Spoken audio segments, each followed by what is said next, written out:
Hello. बहन जी नमस्ते। नमस्ते शर्मा जी। सारा कैसे प्रणाम। हैं आप? सारा बस प्रणाम। ठीक है, आपका मोबाइल देखते ही टेंशन में आ गया मैं। बहुत ज्यादा टेंशन में आ रहा हूँ। अभी भी मेरी उदयपुर में निर्भय सिंह से बात हो रही थी और उस हाँ। कार्यकर्ता ने अपने प्राण बचाने के लिए सैकड़ों चेक, ब्लैंक चेक जमाकर्ताओं को दे रखे हैं और सबको हाँ। नवंबर दिसंबर का टाइम दे रखा है। हाँ। और आपका मोबाइल आने से पहले भी मैं समझ गया कि हमारी बहनें परेशान है। 45 दिन की जगह 60 दिन हो गए, 65 दिन हो गए, भुगतान नहीं आ रहा है। जमाकर्ता हाँ। परेशान कर रहे हैं, डेफिशिएंसी हाँ। का मैसेज आ रहा है, क्लेम नहीं हो रहे हैं, पोर्टल पर बैंक का नाम नहीं आ रहा है। बहुत हाँ। परेशानियां हैं, मुझे मालूम है, मैं आपकी सबकी पीड़ाओं से आहत हूँ। लेकिन हमारे को कुछ समय, कुछ वर्तमान में कुछ परिवर्तन करना पड़ेगा, कुछ हमारी मानसिक सोच में परिवर्तन करना पड़ेगा।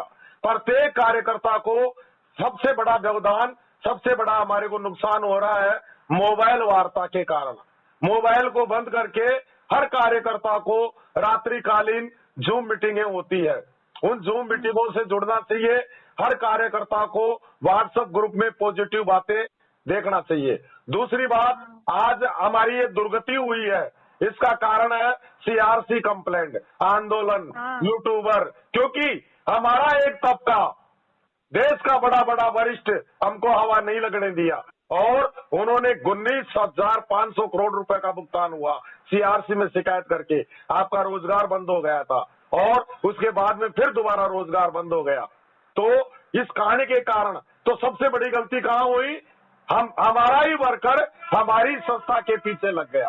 तो सबसे पहली बात, हमारे मन मस्तिष्क में ये बैठाना है, चाहे जमाकर्ता हो चाहे कार्यकर्ता हो, संस्था का हाथ कभी नहीं छोड़ना है। दूसरा, अब हमें क्या करना चाहिए? आपकी जितने भी पीड़ाएं हैं उनको आज कार्यकर्ता आंदोलन की बात करते हैं। ये आंदोलन से भी बड़ा आंदोलन है फिट अभियान, मेल अभियान, पत्राचार, ज्ञापन, सोशल मीडिया पर डिजिटल वार, इनका उपयोग कीजिए, इनका इस्तेमाल कीजिए, लेकिन सरकार के पक्ष में रह करके। आप देख रहे होंगे, अच्छी तरह देखते होंगे आप, मध्य प्रदेश में आंदोलनकारी विपक्ष के अन्य राजनीतिक दलों के, उनका केवल एक ही प्रचार होता है, वर्तमान सरकार को मतदान नहीं। उनका उद्देश्य केवल वर्तमान सरकार को टारगेट करना है। इसलिए सरकार, वर्तमान सरकार का इसमें कोई दोष नहीं है। हाँ, ये है, इतना दोष है कि 2014 से 2023 आ गई, वर्तमान सरकार थोड़ा समय रहते पहले ध्यान देती और इस समस्या का समाधान करवा देती तो थोड़ा दोषी सरकार भी हो गई। और ये जो पोर्टल, इसमें भी चूक हुई है। पोर्टल के बजाय यदि हमारी संस्था को 28,000 करोड़ दे दिया जाता, हमारी जो अचल संपत्ति है जिन पर शायद एम्बार्गो है उसको दुरुस्त कर दिया जाता और जो वादाएं हैं उनको दुरुस्त कर दिया जाता, शायद आज की तारीख तक एक भी जमाकर्ता बिना भुगतान के नहीं रहता। अब तक तो हम कंप्लीट भुगतान कर देते। भुगतान देने के लिए संस्था, भुगतान देने के लिए संस्था बैठी हुई है, दरवाजा खोल करके बैठी हुई है, लेकिन आज संस्था मजबूर है, हमारी रसोई का ताला बंद है। भोजन है हमारे पास, चल और अचल संपत्तियों का अकूत भंडार है, उसके बाद भी हमारा जमाकर्ता और कार्यकर्ता मर रहा है। कितनी दुर्भाग्य की बात है कि सारा इंडिया परिवार भुगतान देने की लड़ाई लड़ रहा है और भुगतान देना चाहता है, लेकिन अगर इसमें बाधक है तो चाहे जुडिशरी समझिए, अगर न्यायपालिका और सरकार मिलकर के इस मामले को अति शीघ्र समाधान करना चाहिए। अन्यथा इसका बहुत बड़ा दुष्परिणाम होगा। अभी तक केवल आंदोलनकारियों को संख्या देखी है सरकार ने, 100-150 जो हमारी संस्था के है ही नहीं, फर्जी आंदोलनकारी है, यूट्यूबर आंदोलनकारी है, सारा की ताकत को तो सरकार ने देखा ही नहीं। हमारी मजबूरी है और अभी भी हम नहीं चाहते हमें कोई आंदोलन करना पड़े या कोई महा आमरण अनशन करना पड़े जो Guinness book of world record दर्ज हो जाएगा। अगर महाआमरण अनशन होगा, ऐसा होगा जिसको कोई संभाल नहीं पाएगा, कोई सरकार नहीं संभाल पाएगी, न न्यायपालिका संभाल पाएगी। अंडर प्रोसेस जो आ रहा है, इसका क्या करें? ग्राहकों से क्या बोले हम? देखिए, मुझे तो नहीं लग रहा है तमाशा हो रहा है। मैं तो मैं बता रहा हूं 25% क्लेम तो इस कारण नहीं हो रहे कि किसी का डेथ क्लेम है, किसी के कागज खो गए, किसी का MIS है, ग्लोबल है, MIS है, कई दरवाजे बंद है, कागजात जमाकर्ताओं के कार्यालयों में बंद है। 25% इसलिए क्लेम नहीं हो रहे कि उनका DBT आधार सीडिंग और वो समस्या का समाधान हो ही नहीं रहा है, पोर्टल पर क्लेम हो ही नहीं रहा है। और जिन्होंने क्लेम किया है, जिनको क्लेम किया उनको मैसेज मिल रहा है डेफिशिएंसी या अंडर प्रोसेस, तरह तरह के मैसेज भेज रहे हैं जो हमारे जमाकर्ता जानते ही नहीं है। हमारे जमाकर्ता गरीब तबके के हैं, फुटपाथ पर बैठने वाले हैं, वो कोई अंग्रेजों की औलाद नहीं है, वो हिंदुस्तानी है जिनको अंग्रेजी के अंदर मोबाइल पर मैसेज भेज रहे हैं। कल एक मेरे पास फुटपाथ सब्जी बेचने वाली महिला का मोबाइल आया, वो बता रही थी कि सर ये रिटर्न क्या होता है। मेरे पास उसको कोई बता रहा था भाई आपको आपका क्लेम 5 लाख से ज्यादा है, आपको बैंक पासबुक की विवरण और इनकम टैक्स की रिटर्न अगर आप भरते हो तो वो देनी पड़ेगी। वो जानती नहीं थी रिटर्न क्या होता है। मैंने उसको कह दिया भाई पासबुक की 2-4 पेज की फोटोकॉपी लगा दीजिए और 2 लाइन लिख करके दे दीजिए, उसको भी स्कैन कर दीजिए, आए तो ठीक, नहीं आए तो ठीक। अब हमारे पास कोई जवाब नहीं है। अंडर प्रोसेस का क्या करें, ग्राहक कह रहा है। बता रहा हूं हमारी कमियां ये तो उजागर कर रहे हैं, मोबाइल पर भेज रहे हैं, लेकिन क्या ये जिम्मेदारी रिटायर्ड जज महोदय की नहीं थी, न्याय मित्र महोदय की नहीं थी कि आज खुली लूट हुई है जमाकर्ताओं के साथ में। 1000 करोड़ कम से कम हमारे जमाकर्ताओं से क्लेम के नाम पर सेवा केंद्रों के द्वारा लूट लिया गया, किसी के द्वारा कोई रसीद नहीं दी गई। पोर्टल 90% समय में काम नहीं किया। क्या ये जिम्मेदारी हमारे वर्कर की थी? नहीं। 45 दिन का वादा किया, उसकी जगह 60 दिन लग गए। क्या ये जिम्मेदारी हमारे वर्कर की है? नहीं है, लेकिन ग्राहक तो परेशान करने लगा ना दोबारा से। बिल्कुल, मेरी 24 घंटा मोबाइल बज रहा है। मैं कल रात को भी 7 बजे नहाने गया था और उसके बाद में खाना खाया था। अब राजेंद्र शर्मा मुझे तो मैं क्लेम नहीं कर पाया, मेरी एक भी पार्टियां क्लेम नहीं किया और करूंगा भी नहीं मैं क्लेम। मुझे विश्वास ही नहीं है पोर्टल पर। हमने भी नहीं किया, हमारे भी कागज ऐसे ही पड़े हुए हैं। ये तो 10 साल में भी भुगतान नहीं हो सकता जैसा माहौल दिखाई दे रहा है। क्लेम हो नहीं रहे और हमारे कार्यकर्ताओं ने लग करके क्लेम किया तो उनको डेफिशिएंसी। आगे की क्या करें, आगे क्या प्रोसेस है? देखिए मैं 2 बात जानता हूं, मैं सबके खिलाफ हूं। यदि आयकर के दायरे में हमारा जमाकर्ता आता है, 5 लाख से ऊपर उसका डिपॉजिट है, TDS काटिए सरकार। पैन नंबर दे रखे हैं, TDS tax deducted at source, TDS काट करके आयकर विभाग में जमा करा दीजिए। भुगतान मिला ही नहीं, खाने के लिए रोटी है ही नहीं, चूल्हा हमारा बंद हो गया, वर्कर हमारे मारे गए और जले पर नमक छिड़क रहे हैं, ये भेजो और वो भेजो और ये भेजो। क्या जिंदगी भर हम पोर्टल पर ही वहां चारपाई लगा करके बैठेंगे?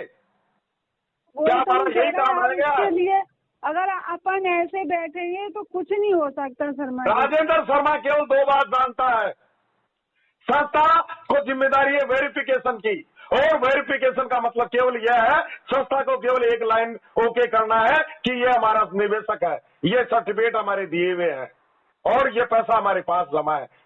ये हो गया वेरिफिकेशन। तो फिर इतना टाइम क्यों लग रहा है फिर? और रही बात साइन मिसमैच की, फोटो की, नहीं मिलेंगे साइन और नहीं मिलेगी फोटो। जब डिजिटल आधार पे पहचान की जा रही है, EKYC, जब EKYC लाया है तो फिर साइन का क्या महत्व है, फोटो का क्या महत्व है?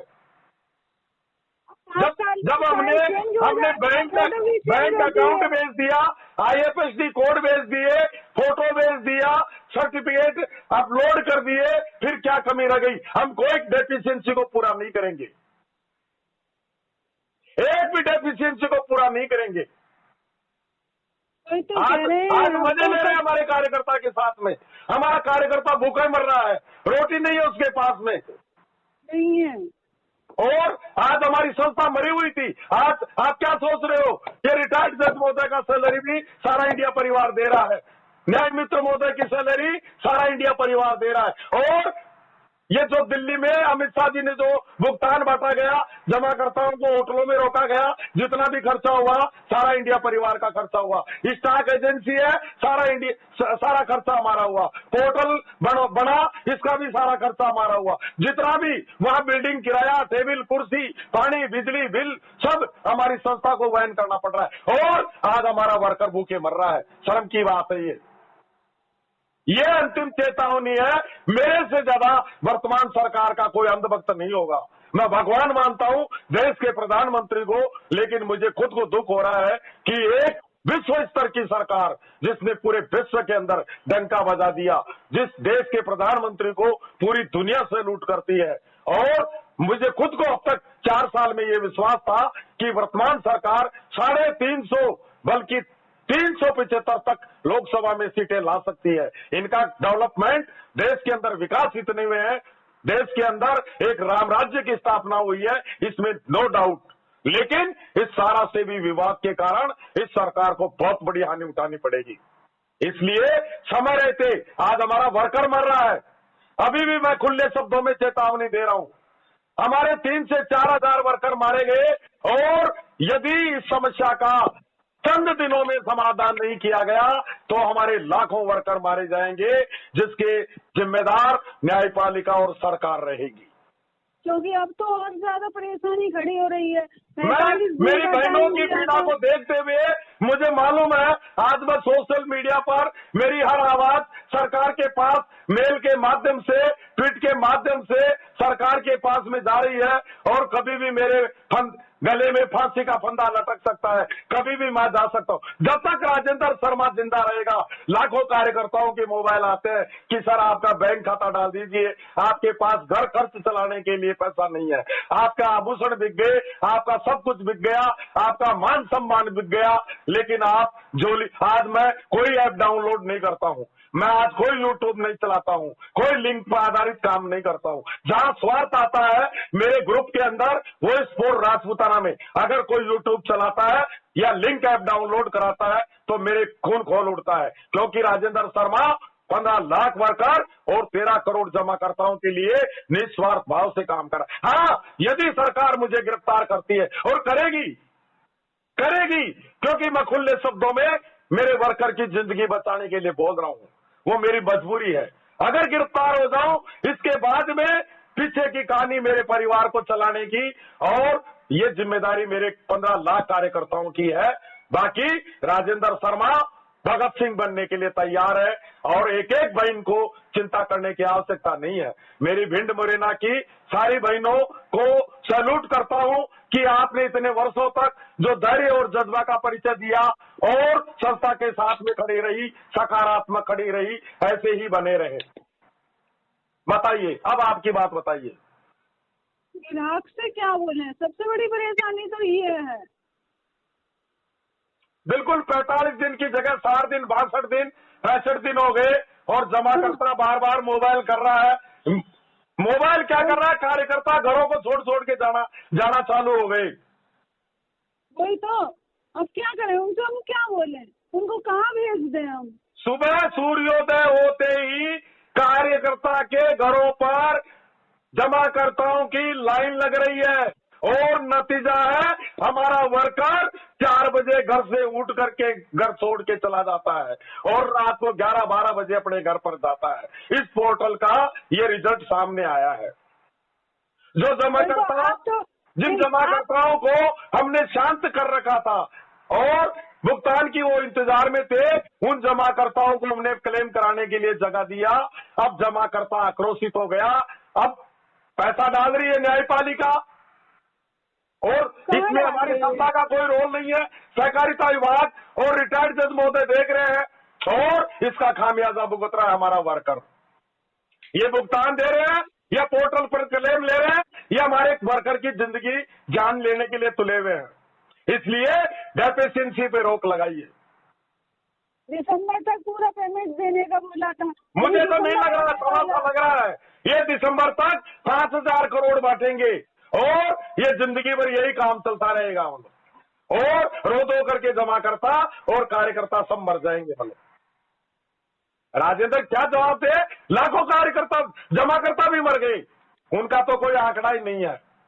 लक्ष्मण साहू झारखंड से एक जमाकर्ता की बात कराया था जो स्वर्ग सिधार हो गया।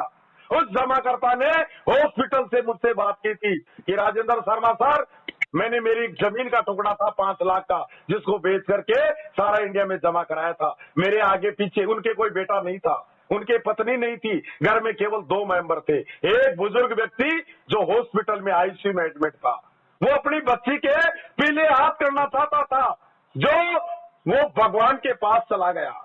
अभी भी मेरे पास एक बिहार का एक कार्यकर्ता, एक बच्चा 22 वर्षीय गौरव केसरी, जिसकी पीड़ा आती है। मेरी बहन की दिसंबर में शादी है, मैंने बच्ची वालों को 1 पैसा भी नहीं दिया है। मेरे पिताजी समाप्त खत्म हो गए हैं, मेरे पास 1,44,000 की एफडी है। राजेंद्र जी प्लीज मेरी मदद करो, मुझे कहीं से भी पैसा दिला दो, मेरी बहन की शादी है। अब राजेंद्र शर्मा क्या करे? एक जमा करता 1,44,000 की एफडी को 10,000 रुपए में देने के लिए तैयार है। उधार में पैसा मांग रहा है मुझसे, वो पैसा दिलवा दो, ब्याज पे दिलवा दो। मेरी बहन वो जमा करता, मैं उसको हिम्मत बंधवाता हूँ, शायद वो लड़का भी पता नहीं काल का ग्रास बन जाए।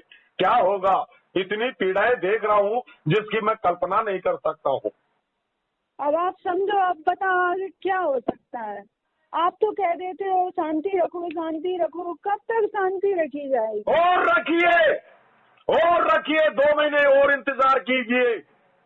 2 महीने के बाद क्या हो जाएगा? उसके बाद में Guinness book of world record दर्ज होगा।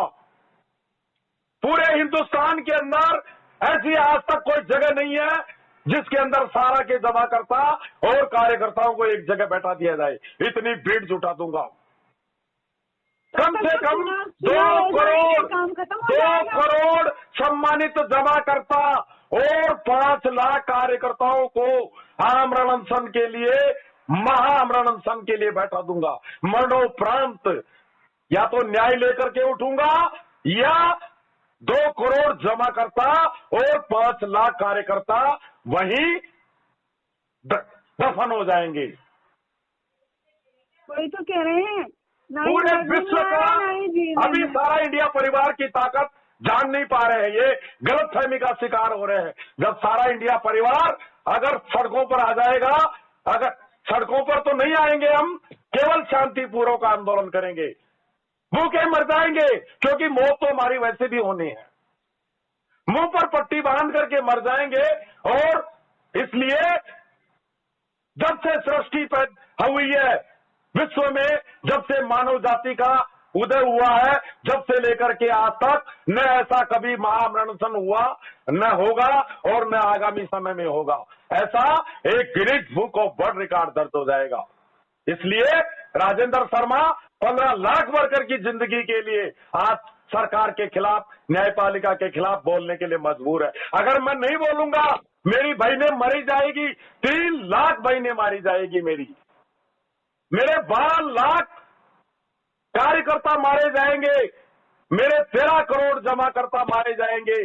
3 बार राजेंद्र शर्मा ने शादियां चेंज करा दी। मैं 18 महीने से आवाज चिल्ला रहा हूं, कोई सुन नहीं रहा मेरी आवाज। और रखिए 2 महीने इंतजार और रखिए। 31/12/2023 रात को 12 बजे ये अंतिम डेडलाइन है। इसके बाद में फिर हम देखते हैं क्या होता है। अब कहाँ गए अमित शाह जी? कोई टेंट नहीं लगाऊंगा, कोई ऐलान नहीं करूंगा, कोई पानी का टैंकर नहीं मिलेगा, कोई लंगर नहीं चलेगा। केवल एक ऐलान होगा कि देश के अंदर ऐसी जगह देखिए जहां कम से कम 3 करोड़ लोग एक जगह बैठ सके। वहां जाकर के केवल मुंह पर पट्टी बांध करके मरने के लिए बैठ जाएंगे। बस सुन नहीं रहे हमारी आवाज। नीरज उत्प्रेरिती जी ने एक लिंक चलाया ट्विटर का राष्ट्रपति महोदय से कि हमें न्याय दे दो या हमें फिर इच्छा मृत्यु दे दो। हमें इच्छा मृत्यु भी नहीं दे रहे, हमें मार भी नहीं रहे और हमें न्याय भी नहीं दे रहे। हमारे को तड़पा तड़पा करके मारने का प्लान किया जा रहा है।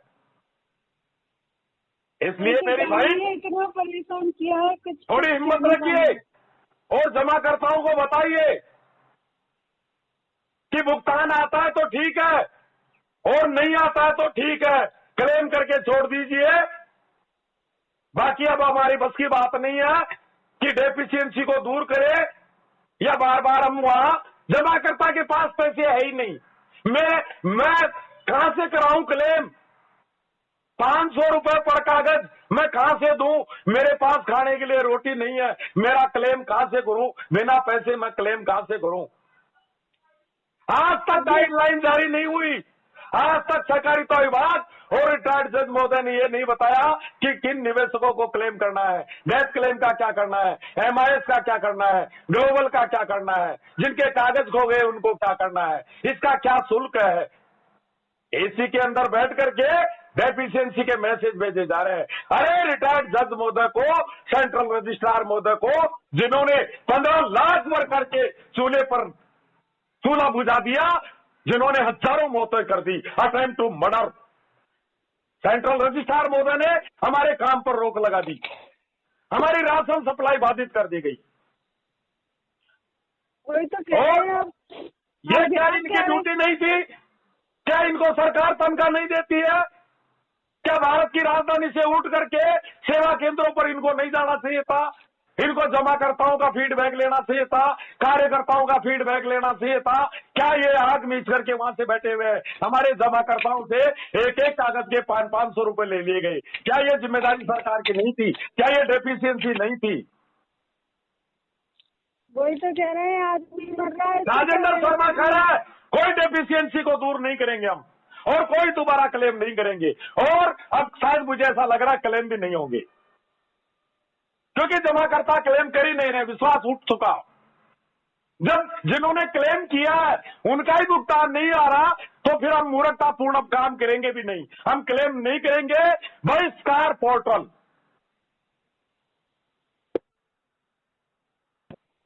बताइए, पता नहीं इसे क्या करना है। उन्होंने तो ऑर्डर कर दिया, ऑर्डर फॉलो करो बस, और कुछ नहीं। अब आप मरो या जियो, उससे क्या लेना देना है। अगर जनता मरती भी है तो उनको कोई फर्क छोड़ना पड़ता है। हमारा वर्कर का क्या दोष है? पैसा हमारा 26,000 करोड़ जो सारा से भी अकाउंट में है उसको बांटने का काम था।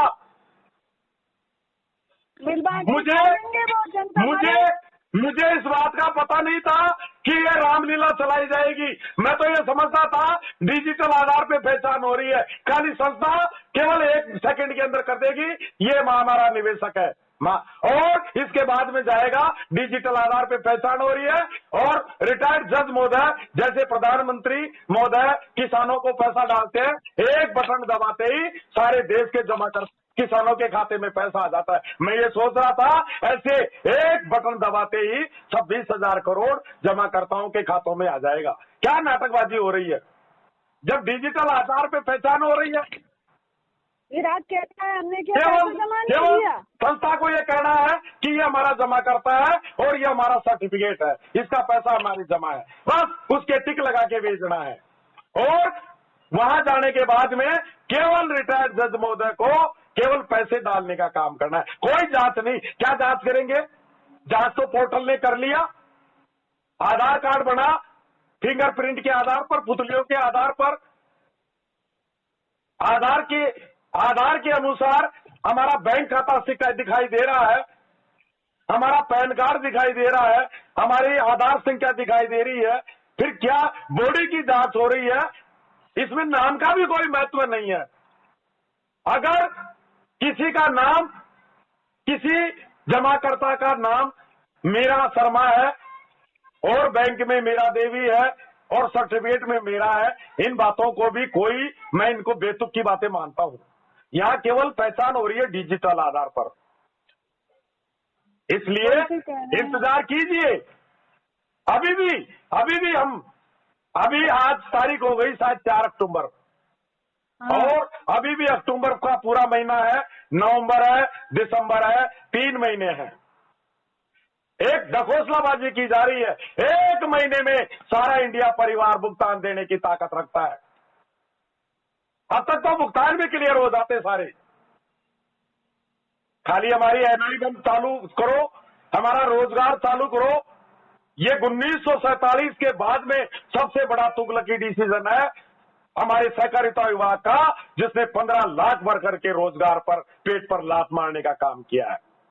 आप कुछ तो ऐसा करो जिससे हमारी आवाज ऊपर तक जाए। चेतावनी दीजिए। मध्य प्रदेश में चुनाव है, राजस्थान में चुनाव है। अभी केवल सांसदों को बताइए कि अभी तो केवल हम आपको कह रहे हैं हमें 31 दिसंबर 2023 तक न्याय चाहिए, वरना फरवरी के अंदर कोई नेता दिखाई नहीं देगा पूरे देश के अंदर। वही तो कह रहे हैं हम कि हमारी आवाज ऊपर तक तो जाए कम से कम। हमें क्यों परेशान किया जा रहा है?